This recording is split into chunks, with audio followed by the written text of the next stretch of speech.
If you don't yet have your human design chart, you can head over to whitneycopeland.com/chart and download yours for free. That is where you're going to find out all of the information about your human design blueprint, including your energy type. Hey guys, in this video, we are talking all about the projector in human design. So projectors make up about 20% of the population, and they are often referred to as the seer or the managers. And what that means is projectors see things differently. They can walk into a situation, whether it is a family, a workplace, a resort, on vacation, wherever they are, they can see what's working and what's not working. Likewise, they can look at somebody and recognize their gifts and their strengths really easily. It's an intuitive thing for them.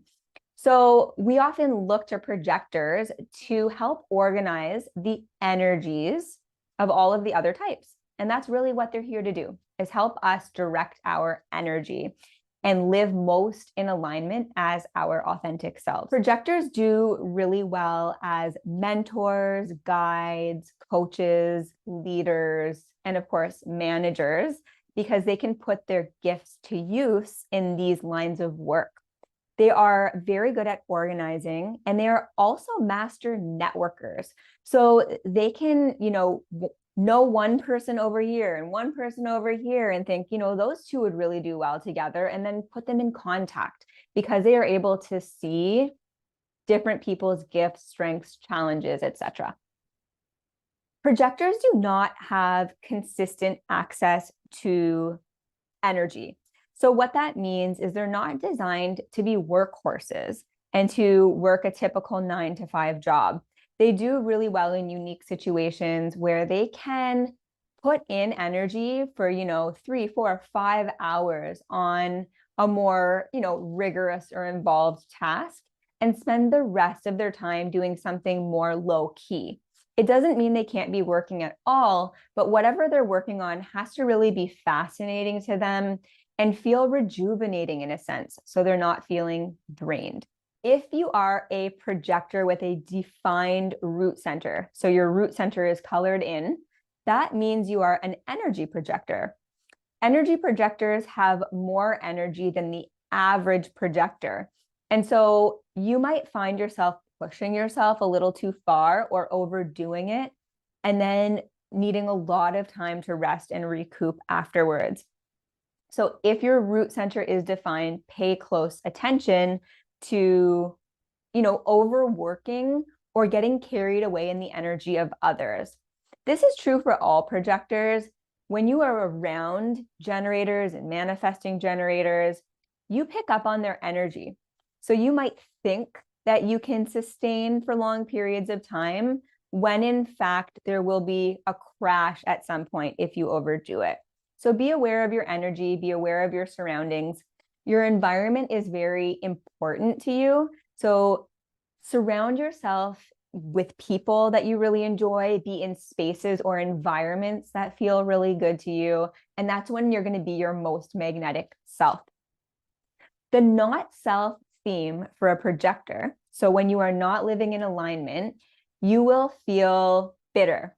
I have also heard projectors talk about resentment. So they're feeling bitter and resentful. And this happens when you do not follow your strategy.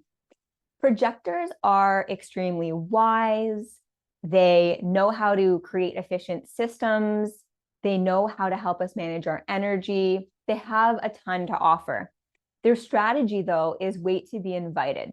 Because if they show up and start telling people what to do, they may not be well received.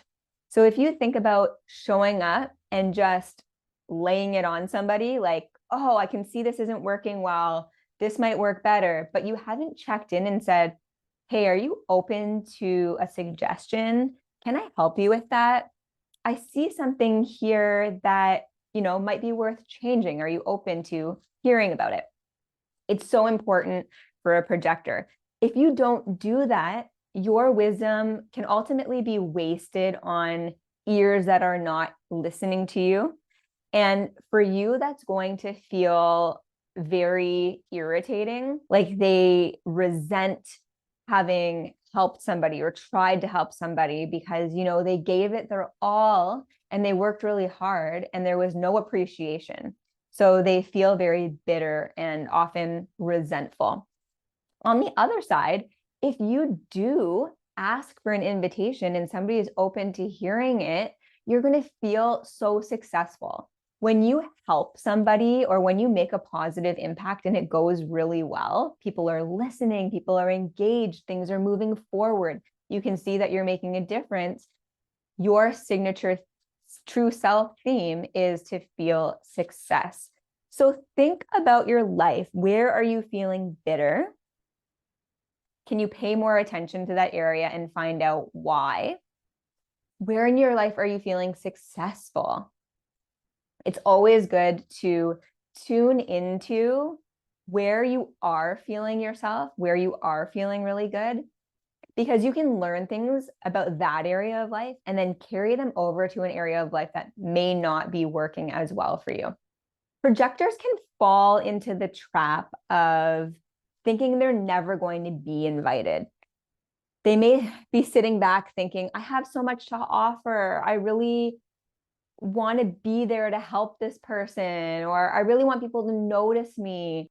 Projectors do not need to be invited to share things about themselves or, tell people about what they're up to in their life or promote their business. That's not something they need to be invited to. They can do that all on their own. Same thing with getting dressed in the morning, deciding what to eat. All of that is just going to come down to how do you feel in the moment. You don't need to overcomplicate it. But when other people are involved and you are enrolling them in your ideas, you want to make sure that they have given you a yes, go ahead. I do want to learn about it. Please tell me about it. I invite you to tell me about it.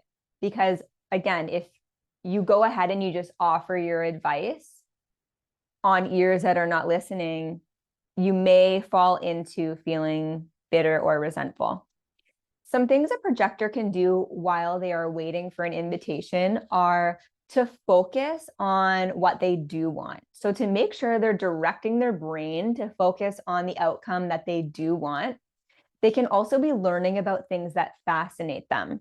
So if there's some result that they really want to create in their life, maybe they want to create an online course. Well, while they're waiting for the invitation, they can be out there learning all about that subject matter, joining groups where there are like-minded people, going out there and doing things that don't require invitations. And of course, creating something does not require an invitation, but you may find that when you are invited, things go really well. I want to give you an example of this.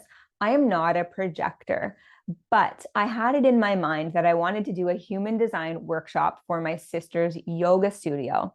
I had it on my calendar as a to-do on a specific date in November, and I kept putting it off for some reason.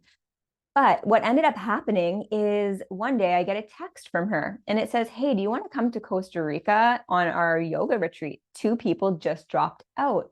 And I was like, yes, I just received an invitation.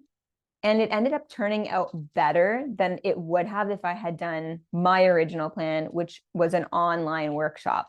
So that just gives you an example of how an invitation can work out to be even better than what you anticipate, or if you try and force something.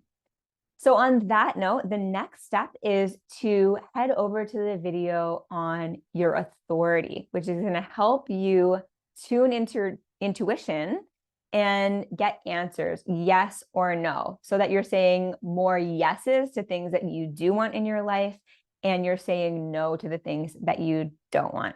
I'll catch you over there.